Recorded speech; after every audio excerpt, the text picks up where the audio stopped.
नमस्कार, मैं हूं विशाल यादव। भारत को बहुत जल्द ही मिलेगा नया प्रधानमंत्री। इस नेता के बयान से चारों तरफ हाहाकार मच गया है। दोस्तों, वैसे भी लंबे समय से प्रधानमंत्री नरेंद्र मोदी का इस्तीफा मांगा जा रहा है। लंबे समय से कहा जा रहा है कि मोदी जी की उम्र हो गई है।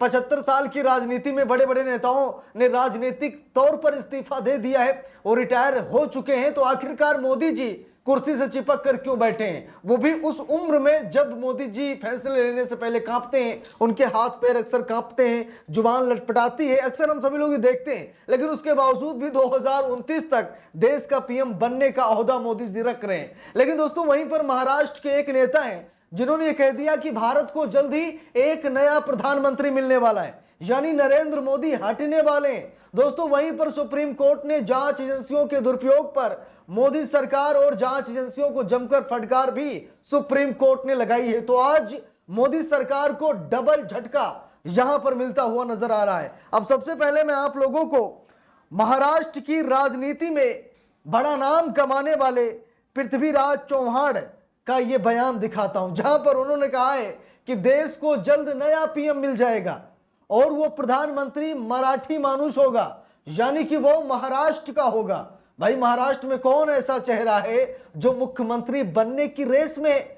वैसे देखा जाए तो नितिन गडकरी कई बार पीएम बनने की कोशिश कर चुके हैं, लेकिन अपने बेटे को फायदा पहुंचाने के लिए पेट्रोल में एथेनॉल को मिला करके उन्होंने अपनी भद्द पिटवा ली है। अब प्रधानमंत्री क्या, बल्कि वो मंत्री बनने के लायक नहीं है, यहां तक कि उनका भी इस्तीफा मांगा जा रहा है। तो महाराष्ट्र में कौन ऐसा नेता है भाई जो पीएम की रेस में है? अभी तक तो लोग यही समझते थे कि शायद नितिन गडकरी है, लेकिन एथेनॉल लाने के बाद, भैया अपने बेटे को फायदा पहुंचाने के बाद अब उनकी भी भद्द पिट गई है।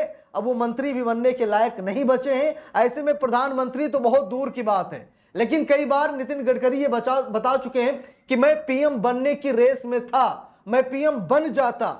ठीक है, देखिए यहां पर लिखा भी है, भारत को जल्द मिल सकता है नया प्रधानमंत्री, कांग्रेस नेता का बड़ा दावा। लिखा भी है, वरिष्ठ कांग्रेस नेता पृथ्वीराज चौहान ने विवादास्पद जेफरी एप्स्टीन फाइल का हवाला देते हुए दावा किया कि भारत को जल्द ही एक नया प्रधानमंत्री मिल सकता है। उन्होंने दावा किया कि 1 महीने के भीतर कोई मराठी मानुष भारत का प्रधानमंत्री बन सकता है। उन्होंने कहा कि एप्स्टीन फाइल में कई बड़े वैश्विक नेताओं की तस्वीरें शामिल हैं। तो यहाँ पर एप्स्टीन फाइल का हवाला दिया गया, जिस एप्स्टीन फाइल को दबाने के लिए राम मंदिर में चोरी करवा दी गई, यहाँ तक कि राम मंदिर का मुद्दा बना दिया गया, यहाँ तक कि देश में कई बड़े मुद्दे लाए गए, यहां तक कि अखिलेश यादव की बेटी पर टिप्पणी करके पूरी लाइमलाइट बटोरने की कोशिश की गई, मुद्दे को दबाने की कोशिश की गई।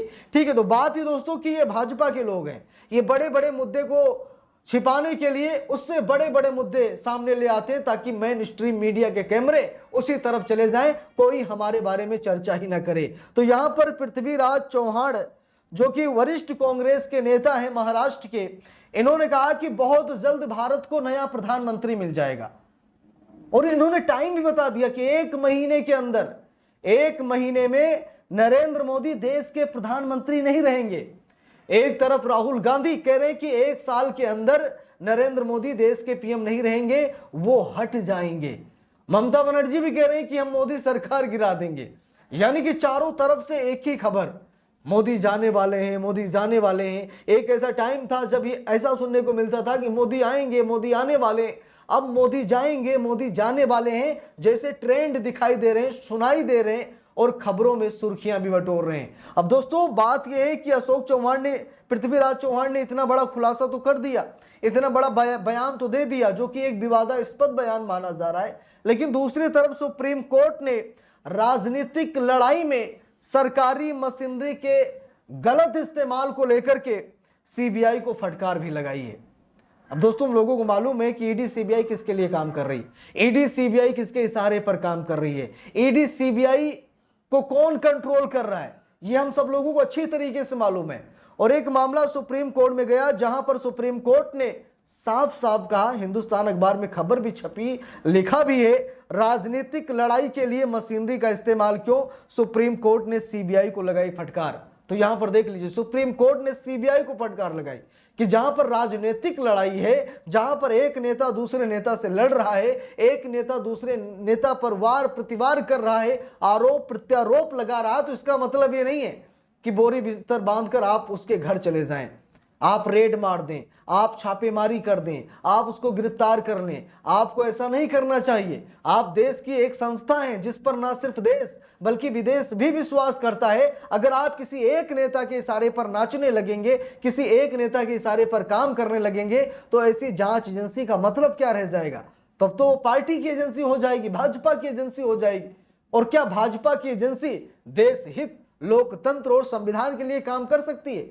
बिल्कुल नहीं कर सकती है। देखिए यहां पर लिखा भी है, राजनीतिक लड़ाई के लिए मशीनरी का इस्तेमाल क्यों? सुप्रीम कोर्ट ने सीबीआई को लगाई है फटकार।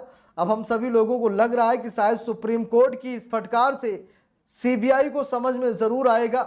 और अगर सच में सीबीआई एक निष्पक्ष और ईमानदार संस्था है, अगर सीबीआई अपना वजूद बचाना चाहती है, तो सरकार की चरण वंदना को छोड़ना पड़ेगा। सरकार के इशारे पर ये जो नाच चल रहा है, इस नाच को खत्म करना पड़ेगा। नहीं तो ऐसे ही टिप्पणियां होती रहेंगी, ऐसे ही देश की एजेंसियां बदनाम होती रहेंगी। दोस्तों, सरकारों का क्या है, आज हैं कल नहीं रहेंगे।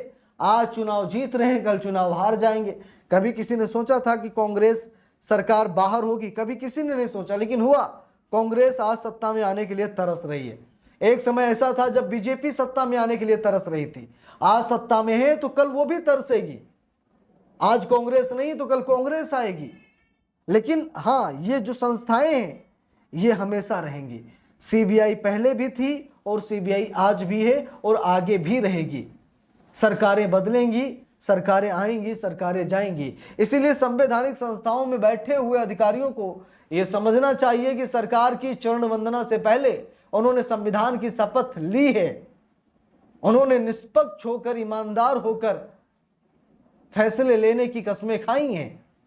उन्हें अपनी शपथ हमेशा याद रखना चाहिए। ऐसा नहीं कि सरकार है, इससे बगावत करेंगे तो बड़ी समस्याएं खड़ी हो जाती हैं। बहुत ऐसे लोग हैं संवैधानिक पद पर बैठे हैं जो लालच प्रलोभन में आकर के वो लोकतंत्र की हत्या कर डालते हैं, वो मानवता को शर्मसार कर देते हैं, वो लोगों की उम्मीदों पर खरा नहीं उतरते हैं। और इस आरोप प्रत्यारोप से देश की न्यायपालिका भी नहीं बची है। देश की भावी सीजेआई जस्टिस बीवी नागरत्ना मैडम ने भी हाल ही में कहा था कि जो लोग अपनी सैलरी से खुश नहीं है, जिन्हें जितनी सैलरी मिल रही संतुष्ट नहीं है, वो भैया पद छोड़ दें, वो इस्तीफा दे दें। ऐसे जजों की जरूरत नहीं है। जिनकी जो आमदनी है उतने में अगर वो संतुष्ट नहीं है तो ऐसे लोगों की जरूरत नहीं है। स्वाभाविक है कि जब संतुष्ट नहीं होंगे तो वो कहीं ना कहीं गड़बड़ करेंगे, कुछ ना कुछ ऐसा करेंगे जिससे न्यायपालिका की छवि खराब होगी। तो इसीलिए ऐसे लोगों पर लगातार हमारे देश से आवाज उठती रही है कि ऐसे लोगों पर कार्रवाई हो। लेकिन अब देखते हैं आगे क्या कुछ होता है। बाकी आप लोगों की क्या राय है कमेंट करके जरूर बताइएगा। वीडियो को लाइक शेयर, अगर चैनल पर नए हैं सब्सक्राइब करके सपोर्ट कीजिएगा। मिलते हैं दूसरी वीडियो में, तब तक के लिए बहुत बहुत धन्यवाद।